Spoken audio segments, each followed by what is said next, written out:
ನೋಡಿ, ದಾನ ಧರ್ಮವು ಭಾರತೀಯ ಸಂಸ್ಕೃತಿಯ ಎರಡು ಪ್ರಮುಖ ಕಂಬಗಳಾಗಿದ್ದು, ನಿಸ್ವಾರ್ಥ ಸೇವೆ ಮತ್ತು ಧರ್ಮದ ಆಚರಣೆಗಳನ್ನು ಒತ್ತಿ ಹೇಳುತ್ತವೆ.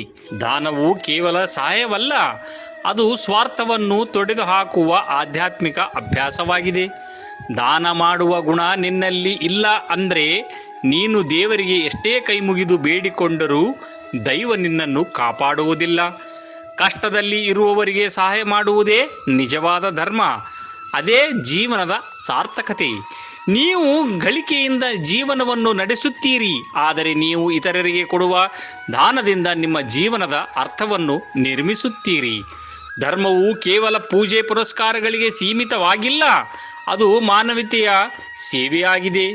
ಬೆಳಕನ್ನು ಹಂಚುವುದರಿಂದ ಜ್ಯೋತಿಯು ಕರಗುವುದಿಲ್ಲ, ಹಾಗೆಯೇ ದಾನ ಮಾಡುವುದರಿಂದ ಸಂಪತ್ತು ಕಡಿಮೆ ಆಗುವುದಿಲ್ಲ.